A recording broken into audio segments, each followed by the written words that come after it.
우리 같이 말씀 읽자. 푸른 마르고 꽃은 떨어지나 주의 말씀은 영원합니다. 오늘도 말씀을 나누고 전하는 권서인으로 살아가는 모든 분들을 사랑하고 축복합니다. 오늘 우리가 함께 살펴볼 내용은 1. 유대인과 이방인 양쪽 모두의 공격, 바울의 답변. 먼저 유대아 사람에게도 또 그리스 사람에게도. 2. 하나님의 선택과 절대 주권에 대한 오해. 3. 시온의 걸림돌, 넘어지게 하는 바위 예수님. 4. 마음으로 믿어 의해, 입으로 고백하여 구원에 이른다. 5. 우쭐될 것도 으스될 것도 없다입니다. 먼저 첫 번째, 유대인과 이방인 양쪽 모두의 공격, 바울의 답변. 먼저 유대아 사람에게도 또 그리스 사람에게도입니다. 우리가 바울 서신들을 읽어갈 때 주목할 두 그룹이 있는데요. 한 그룹은 유대인, 다른 한 그룹은 이방인이죠. 바울 서신에 먼저 유대아 사람에게도 또 그리스 사람에게도 라는 표현이 자주 등장하는데, 유대인은 먼저 선택받고 말씀을 받은 사람들을, 헬라인, 그리스인으로 표현된 사람들은 이방인을 대표하는 말로 이해하시면 됩니다. 먼저 선택받고 말씀을 받은 유대인들은 하나님의 아들이고 복음 자체이신 예수님을 거절하고 십자가에 못 박은 것으로도 모자라 이제는 바울의 복음 사역을 가장 힘들게 하는 존재인데요. 그리스도교로 개종한 유대인들도 바울이 위험해 보이기는 마찬가지였습니다. 이유는 율법, 영적 기득권이죠. 유대인들과 바울의 입장은 이렇습니다. 먼저 유대인은 바울 당신은 하나님이 우리한테 지키라고 하신 율법과 할례가 불완전하다 하고 오직 예수님을 믿는 믿음으로 구원받는다고 하는데 그것은 율법을 파괴하는 것이다. 우리처럼 거룩하게 살지 않은 이방인들에게도 차별 없이 복음을 전하는 것은 옳지 않다. 처음부터 예수님의 제자가 아니었던 당신 바울은 가짜 사도여서 그렇다고 하는 것이죠. 이에 바울은 이렇게 이야기합니다. 그렇지 않다. 유대인을 배제하거나 율법을 파괴하려는 거 아니다. 약속의 자녀인 유대인들 모두가 구원받기를 원한다 라고 말합니다. 로마서 9장 3절입니다. 차라리 나 자신이 저주를 받아 그리스도님으로부터 끊어지면 좋겠습니다.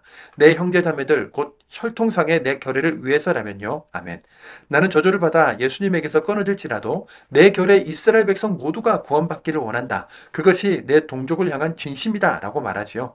때로는 유대인과 이방인 양쪽 모두에게 공격을 받으면서 양쪽 다 차별하지 않고 구원하시는 하나님의 사랑을 전하고 증명하는 것이 정말 쉽지 않았지만 바울은 포기하지 않고 은혜와 믿음으로 구원받는다는 복음을 신학적으로 정리하고 유대인들을 포함한 모든 열방에 전하기를 그치지 않았습니다.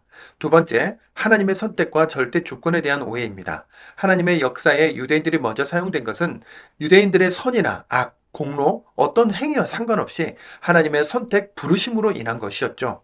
흙을 빚어 그릇을 만들 권한이 토기장에게 있는 것이라고 하면서 그 하나님의 절대 주권을 이야기하는데요. 여기서 잠깐입니다. 아무 선이나 악도 없는 상태에서 야곱은 사랑하시고 에서는 미워했다는 이 표현을 우리는 어떻게 이해해야 할까요? 결국 모든 것이 하나님의 주권이고 선택이라면 우리는 아무것도 할 수 있는 것이 없고 할 필요도 없는 것 아니겠습니까? 이런 생각이 들 법합니다. 그런데 정말 하나님이 인간에게 마음대로 행하시던 분이시던가요? 하나님은 인류 최초로 불순종을 저지른 아담과 하와에게 가죽옷을 입혀주시고 살아가게 하셨으며 인류 최초의 살인을 저지른 가인에게도 표를 주셔서 아무도 가인을 죽이지 못하게 하셨습니다. 본문에서도 한 민족의 대표가 되게 하셨고 야곱에게 받을 필요가 없도록 많은 재산과 자녀도 허락하셨었습니다. 하나님은 믿음의 계보를 이을 전제로 야곱을 선택하신 것이지 에서는 안중에도 없었거나 버리셨다는 것이 아니라는 겁니다. 하나님은 사실 모두를 선택하셨고 다 살아갈 수 있도록 돌보고 계시며 인간의 공로가 아닌 하나님의 은혜로만 구원받는다는 이 큰 명제를 놓치지 않아야 한다는 것이죠. 세 번째, 시온의 걸림돌, 넘어지게 하는 바위 예수님입니다. 다니엘서에도 복음서에도 산돌, 걸림돌이라는 단어들이 나오는데요. 오늘 본문에도 시온의 걸림돌, 넘어지게 하는 바위가 기록되어 있습니다. 로마서 9장 33절입니다. 성경에 적혀 있는 대로입니다. 보라, 내가 시온의 걸림돌, 곧 걸려 넘어지게 하는 바위를 둔다. 그러나 그를 믿는 사람은 창피를 당하지 않을 것이다. 아멘. 예수님은 율법을 끝까지 고수하려는 사람에게는 걸림돌이요, 걸려 넘어지게 하는 바위와 같겠지요. 율법의 행위를 의지하다 보면 결국 죄에 걸려 넘어질 수밖에 없기 때문입니다. 그러나 길이고 진리이신 예수님을 믿는 사람에게는 걸림돌이 아니라 생명의 디딤돌이 되며 걸려 넘어지게 하는 바위가 아니라 견고한 다리가 된다는 사실을 기억하고 고백합시다. 네 번째, 마음으로 믿어 의해 입으로 고백하여 구원에 이른다입니다. 디딤돌, 견고한 다리와 같은 맥락인데요. 예수님은 율법의 끝마침이 되어주셔서 우리 믿는 사람에게 의를 주시는 분이라고 하시죠. 로마서 10장 4절입니다. 사실 그리스도님이 율법의 끝마침이 되셔서 모든 믿는 사람에게 의를 가져다 주셨는데도 말이지요. 그러니 율법에 얽매이지 말고 하나님의 사랑과 예수의 부활과 예수를 믿는 믿음으로 구원을 얻으라고 합니다. 10절입니다. 사람은 마음으로 믿어 의에 이르고 입으로 고백하여 구원에 이르기 때문입니다. 아멘. 그런데 말입니다. 진리이신 예수님을 마음으로 믿고 입으로 시인하는 일에 문제가 있습니다. 들어본 적도 없는 사람이 무슨 수로 믿겠냐는 것이죠. 그래서 우리는 말씀을 전하는 권서인으로 살아가야 하는 것입니다. 로마서 10장 14절입니다. 하지만 믿은 적이 없는 분을 어떻게 부를 수 있겠습니까? 들어본 적이 없는 분을 어떻게 믿을 수 있겠습니까? 선포하는 사람이 없으면 어떻게 들을 수 있겠습니까? 17절입니다. 그러므로 믿음은 듣는 데서 생기고 듣는 것은 그리스도님을 전하는 말씀을 통해서 이루어집니다. 아멘. 이 구절을 읽으면서 생각나는 영혼들이 있으시죠? 우리가 열심히 말씀을 읽어야 하는 이유, 전하고 가르쳐야 하는 이유, 선포하는 사람이 있어야, 들어본 적이 있어야 믿고 구원에 이른다는 단호하고 분명한 말씀이 우리의 마음에 뜨겁게 와닿기를 바랍니다. 다섯 번째, 우쭐될 것도 으스댈 것도 없다입니다. 올리브 나무에 어떤 가지를 접붙이든 그 뿌리는 같습니다. 유대인이라고 이방인들에게 으스댈 것이 없고 믿음으로 접붙여진 이방인들이라고 우쭐댈 것도 없다고 합니다. 가지가 아니라 예수 그리스도의 보혈, 하나님의 사랑이라는 그 뿌리가 우리 모두를 바치고 있기 때문이죠. 우리는 다만 인간의 머리로 상상하거나 실행할 수 없는 그 은혜를 찬양할 뿐입니다. 로마서 11장 33절입니다. 오 그지없이 깊도다. 하나님의 부요하심과 지혜의 지식은, 하나님의 판결은 가늠할 수 없고 하나님의 길은 헤아릴 길 없구나. 아멘. 우쭐될 것도 으스댈 것도 없는 은혜로 먼저 구원 얻은 우리, 복음을 선포하고 전하고 가르치는 자로 남은 자로 살기 위해 오늘도 영차 열심히 말씀을 읽겠습니다. 로마서 9장입니다. 로마서 9장. 그리스도님 안에서 나는 참말을 하지 거짓말하지 않습니다. 내 양심도 성령님 안에서 나와 더불어 증언합니다. 내 슬픔이 크고 내 마음속에 진통이 끊이지 않습니다. 차라리 나 자신이 저주를 받아 그리스도님으로부터 끊어지면 좋겠습니다.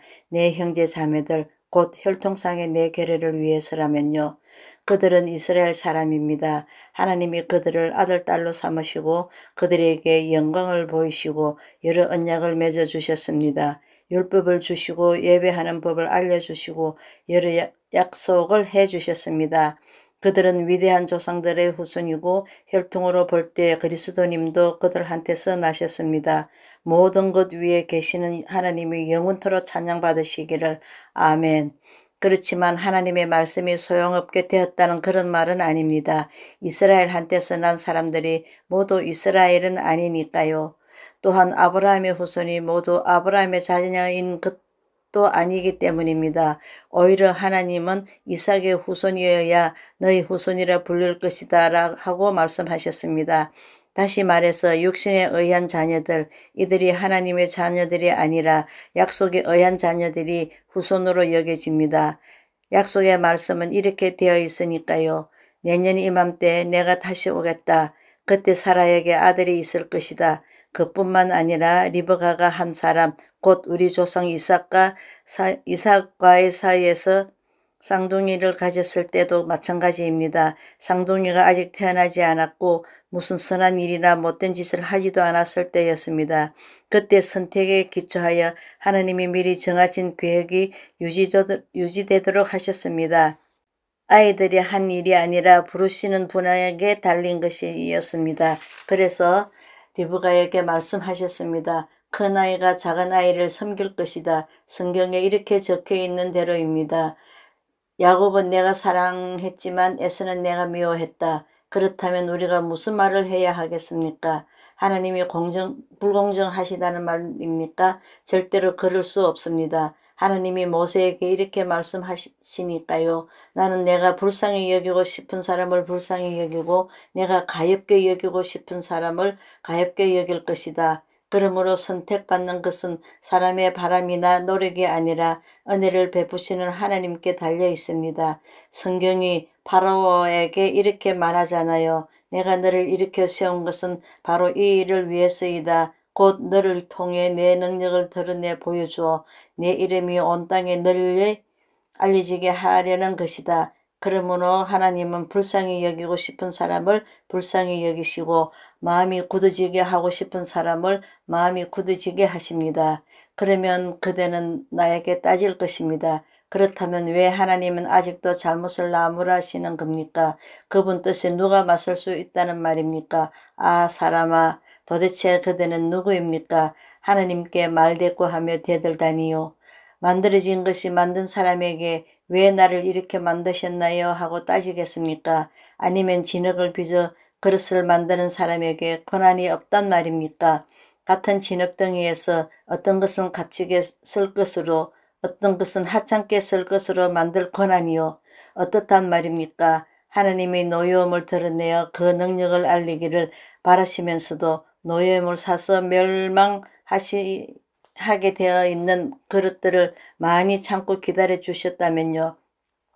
어떻단 말입니까? 영광을 누리도록 미리 준비해 두신 그릇들, 곧 불쌍히 여기심을 받을 그릇들에게는 하나님의 영광의 풍부함을 알리시려고 하셨다면요.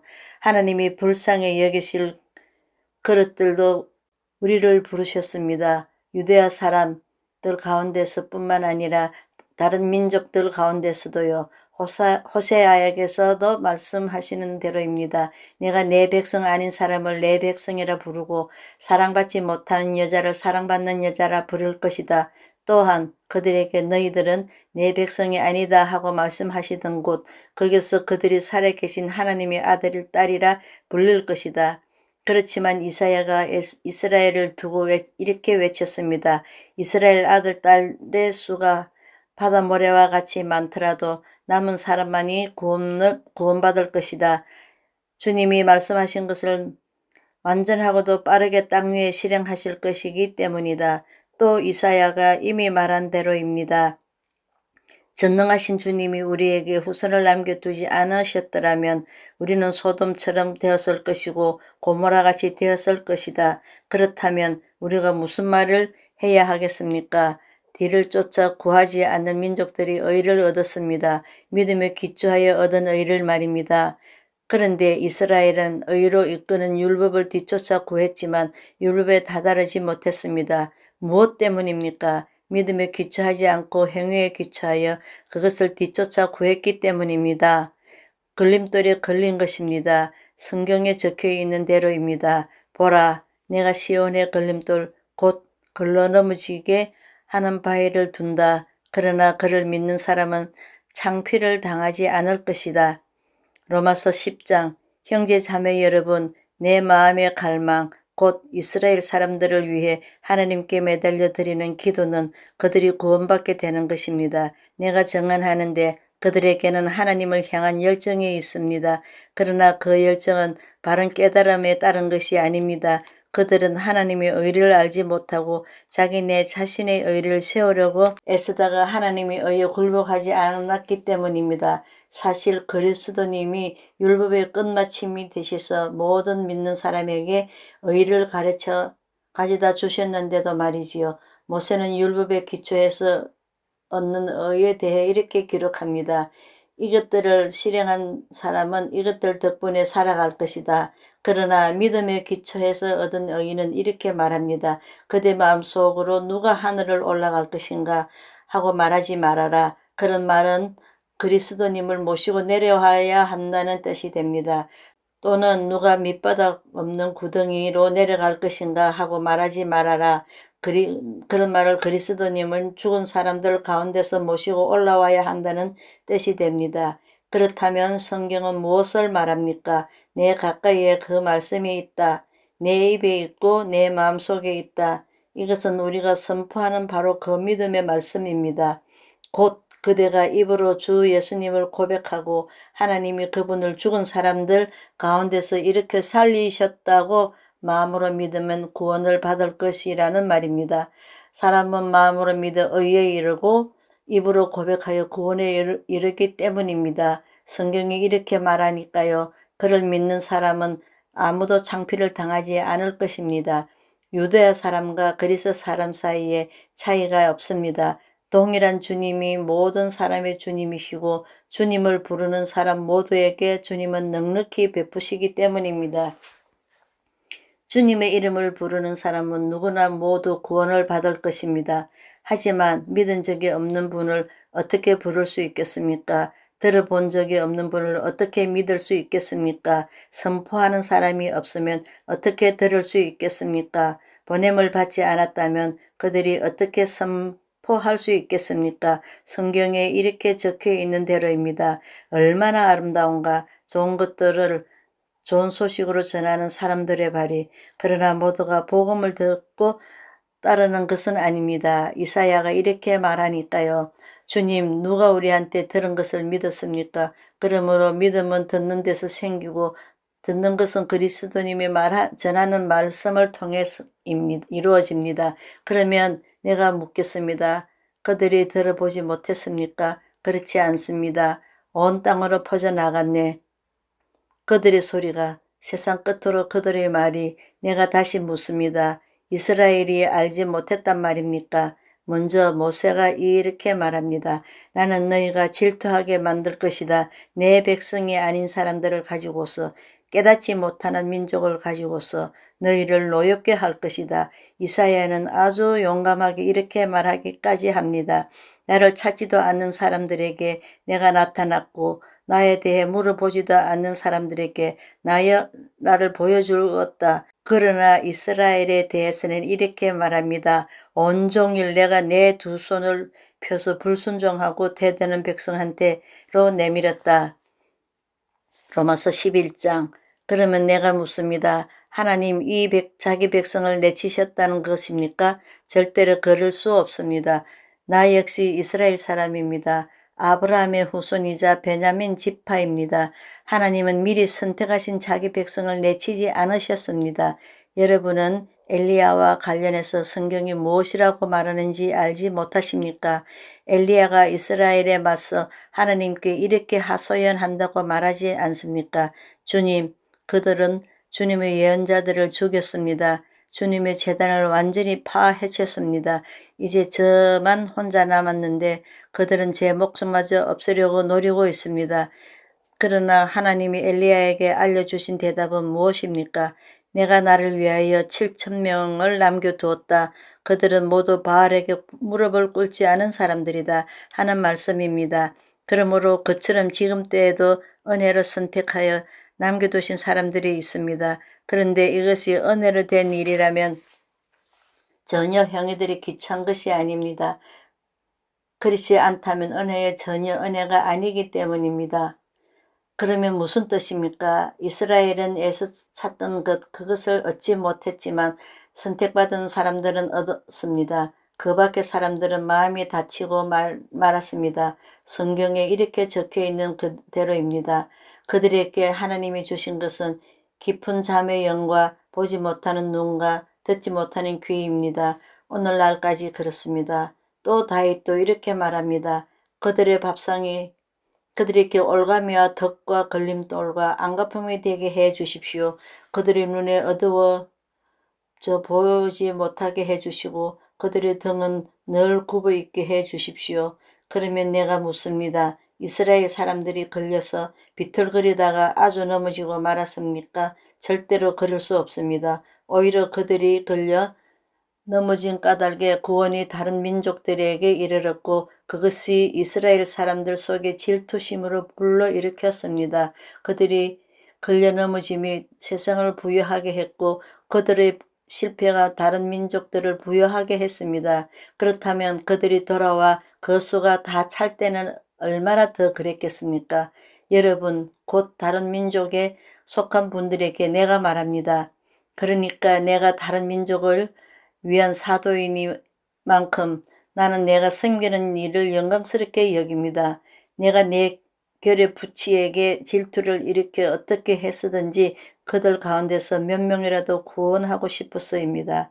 그들을 내치신 것이 세상으로 하여금 하나님과 화해하게 만들었다면 그들은 다시 받아들이시는 것은 무슨 일을 불러오겠습니까? 죽은 사람들 가운데서로부터 살아나는 일이 아니고 무엇이겠습니까? 첫 예물로 바치는 밀가루 반죽이 거룩하면 나머지 밀가루 반죽도 거룩합니다. 또 부리가 거룩하면 가지들도 거룩합니다. 잘 가꾼 올리브나무 가지들 가운데 몇 개가 잘려 나갔습니다. 그런데 그대는 야생 올리브나무이면서 그것들 사이에 접붙여졌습니다. 그래서 잘 가꾼 올리브 나무 뿌리에서 나오는 자양분을 함께 누리게 되었습니다. 그렇다면 잘려나간 가지들 앞에서 어스대지 마십시오. 어스대 본들 그 대가 뿌리가 떠받치고 있는 것이 아니라 뿌리가 그대를 떠받치고 있는 것입니다. 그러면 그대는 말하겠지요. 가지들이 잘려나간 것은 바로 내가 접붙여지게 하려는 겁니다 하고요. 맞는 말입니다. 그들은 믿지 않아서 잘려나갔고 그들은 믿음으로 그 자리에 서 있습니다. 그러니 우쭐대지 말고 오히려 두려워하십시오. 하나님이 본디부터 있던 가지들을 아끼지 않으셨다면 또한 그대도 전혀 아끼지 않으실 테니까요. 그러므로 하나님의 다정하심과 엄격하심을 생각하십시오. 넘어진 사람들한테는 엄격하심을 보이셨지만 그대한테는 하나님의 다정하심이 나타났습니다. 그대가 그 다정하심에 계속 머문다면 말입니다. 그렇지 않으면 그대 또한 잘려나갈 것입니다. 그러나 저 사람들도 불신앙에 계속 머물러 있지 않는다면 접붙여질 것입니다. 능히 하나님은 그들을 다시 접붙이실 수 있기 때문입니다. 그대는 본디부터 붙어 있었던 야생 올리브 나무에서 잘려나와 본디 속하지 않았던 잘 가꾼 올리브 나무에 접붙여졌습니다. 그렇다면 본디부터 붙어 있었던 이 가지들이 자기네 올리브 나무에 접붙여지는 것이 얼마나 더 쉬운 일이겠습니까?